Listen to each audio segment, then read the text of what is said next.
Hello കൂട്ടുകാരെ, എല്ലാവർക്കും സുഖമല്ലേ? ഞാനിത് മുളക് വറുത്ത് പുളി ഉണ്ടാക്കാൻ പോവാണ് കേട്ടോ. ഞാനിപ്പോൾ എണ്ണ ഒഴിച്ചു ഇത് ചട്ടിയിൽ. കുറച്ച് കടുക് ഇടാം. മുളക് വറുത്ത പുളി ഇപ്പോൾ പാലക്കാടന്മാരാണ് മുളക് വറുത്ത പുളി, മറ്റുള്ള ആൾക്കാർക്കൊന്നും ഇത് അറിയില്ല എന്ന് വിചാരിക്കുന്നു.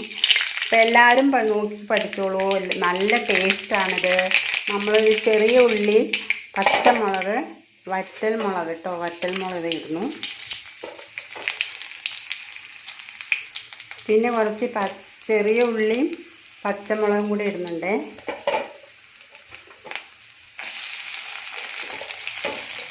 കറിവേപ്പില,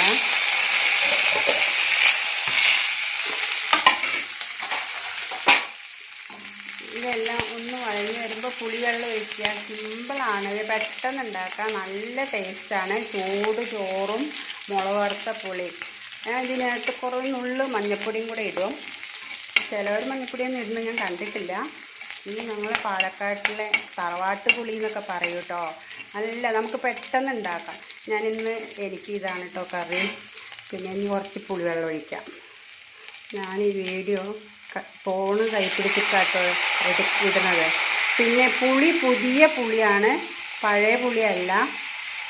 പുതിയ പുളി ആയതുകൊണ്ട് ഈ കളർ കേട്ടോ. പഴയ പുളിയാകുമ്പോൾ കുറച്ച് ബ്രൗൺ കളറായിരിക്കും. ഇത് പുതിയ പുളിയാണ്. കുറച്ച് മഞ്ഞൾപ്പൊടിയും കൂടി ഇടണം. ഇത്രയേ ഉള്ളൂ. അപ്പോൾ ഇതൊക്കെ നല്ലപോലെ വെട്ടി തിളച്ച് കഴിഞ്ഞാൽ സൂപ്പറാട്ടോ ചോറുണ്ണാനായിട്ട്. എത്ര ചോറ് വേണമെങ്കിലും കഴിക്കാം. ഞാനിപ്പോൾ ഇതിന് മുരിങ്ങയിലയും മുട്ടയും കൂടി ചിക്കി പൊരിച്ചതാണ് കേട്ടോ. ഒന്ന് രാത്രി ഞങ്ങൾ കഴിക്കാനായിട്ട് ഉണ്ടാക്കുന്നത്. അപ്പം ഒന്നും കറിയൊന്നും ഇല്ല.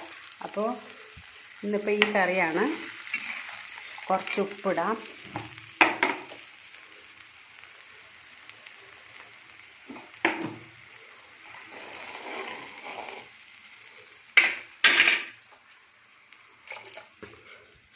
നല്ലപോലെ തിളച്ച് കഴിഞ്ഞാൽ മുളക് വറുത്ത പുളി റെഡിയായിട്ടോ. എല്ലാവരും ഇതുണ്ടാക്കി നോക്കിക്കോളൂ. എളുപ്പമുള്ള പണിയാണ്.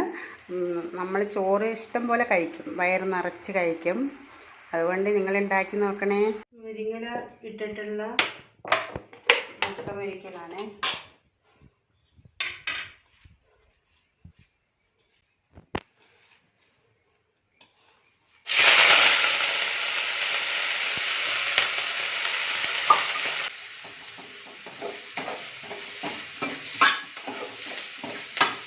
നന്നായിട്ട് മുരിങ്ങയില വാടണം, ഇതൊരു വേവണം.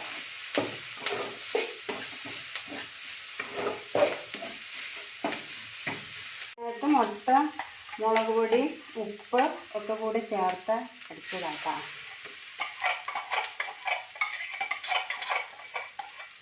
മുളക് പൊടി ഇട്ടിട്ടുണ്ട്, പച്ചമുളക് അങ്ങനൊന്നും ഇട്ടിട്ടില്ല, മുളക് പൊടിയാണ്.